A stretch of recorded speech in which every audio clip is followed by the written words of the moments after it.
இயக்குநர்கள் பி. வாசு, சுரேஷ் கிருஷ்ணா, விக்ரமன் ஆகியோர் தங்களது அஞ்சலியை செலுத்திவிட்டு சென்றிருக்கிறார்கள். நடிகர் ரஜினிகாந்த் தனது ஆசான் பாரதி ராஜா அவர்களுக்கு இறுதி மரியாதையை செலுத்துவதற்காக வந்திருக்கிறார்.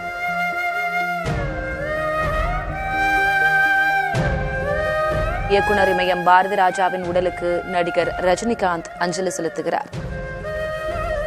16 வயதினிலே என்ற திரைப்படம் ரஜினிகாந்த், கமல்ஹாசன், ஸ்ரீதேவி ஆகிய 3 பெரும் ஆளுமைகளுக்கும் ஒரு திருப்புமுனை திரைப்படமாக அமைந்தது என்றால் அது மிகையல்ல.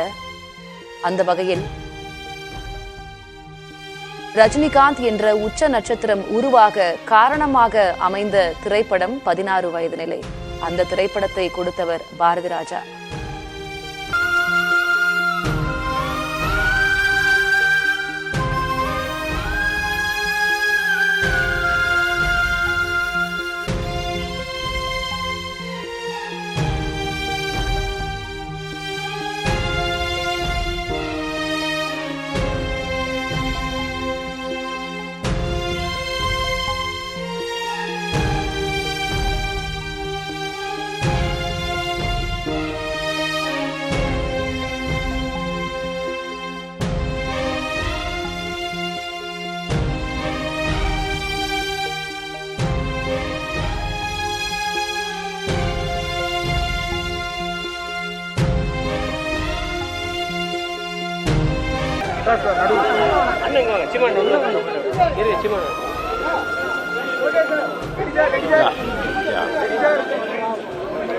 என்னுடைய 50 ஆண்டுகால நண்பர், அவருடைய திறமை பற்றி, அவருடைய சாதனை பற்றி எல்லாருக்குமே தெரியும்.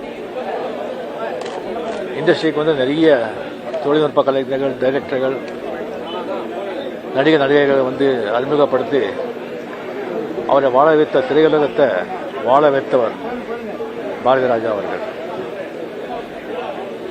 அது மட்டும் இல்லை, டைரக்டர்ஸுக்காகட்டும், ப்ரொடியூசர்ஸுக்காகட்டும், சினிமா இண்டஸ்ட்ரியில் யாருக்கு ஒரு ப்ராப்ளம் வந்தால் கூட முதல்ல வந்து குரல் கொடுத்து அவருக்காக போராடியவர் பாரதி ராஜா அவர்கள்.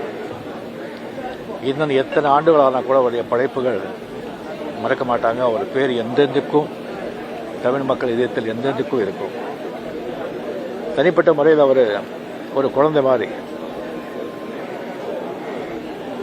உள்ள எல்லாருக்கும் அது வந்து ஓப்பனாக சொல்லிடுவார். பிடிச்சதே, இல்லைன்னா இல்லை. என்னை பற்றி அவர் நிறைய விமர்சனம் வச்சிருக்காரு. நான் முன்னே எனக்கு பிடிக்கும், ஆனால் அவன் நடிப்பு எனக்கு பிடிக்காது அப்படின்னு சொல்லுவார். அவர்கிட்ட இருந்தாலே வந்து அவ்வளோ ஒரு சந்தோஷமாக இருக்கும், அவ்வளோ ஒரு மகிழ்ச்சியாக இருக்கும். அவ்வளோ வந்து ஓப்பனாக அவ்வளோ நல்லா பேசுகிறவங்க யாருமே இருக்கவே மாட்டாங்க. அதனால தான் மறைஞ்ச புரட்சித் தலைவர் எம்ஜிஆர் அவர்கள், டாக்டர் கலைஞர் அவர்கள், நடிகர் தலைவர் சிவாஜி சார் அவர்கள் எல்லாருக்குமே அவர் வந்து அவ்வளோ ஒரு நட்பு, அவ்வளோ அன்போடு இருந்தவர். யார் வீட்லேயும் வந்து அவர் வீட்டிலே வந்து ஒரு பெட்ரூமுக்கே வந்து எந்த நேரத்திலும் போக வேண்டியவர். அந்த அளவுக்கு ஒரு உரிமை,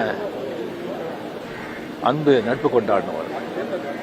அவருடைய மறைவு வந்து திடீர்னு இல்லை, ரொம்ப நாளாக இருந்தது. எனக்கு வந்து அவர் உயிரோடு இருக்கும்போதே வந்து நான் பார்க்கணும்னு சொன்னால், இல்லை எனக்கு கொஞ்சம் சரியாயிடுவார், குணமாயிடுவார், அப்போ வாங்க அப்போ சொல்லிட்டே இருந்தாங்க. அது வந்து அவர் உயிரோடு இருக்கும்போது லாஸ்ட் டயத்தில் வந்து அவர் பார்க்காமலேயே போயிடுச்சு. அவர் என்றென்றும் என்னுடைய நிறைவில் என் கூடவே எல்லாரும் எப்போவும் இருப்பார். இன்னும் ஒரு ஆத்ம சாந்தி அடையட்டும். அவங்க குடும்பத்தாருக்கு என்னுடைய ஆழ்ந்த அனுதாபங்கள். நன்றி.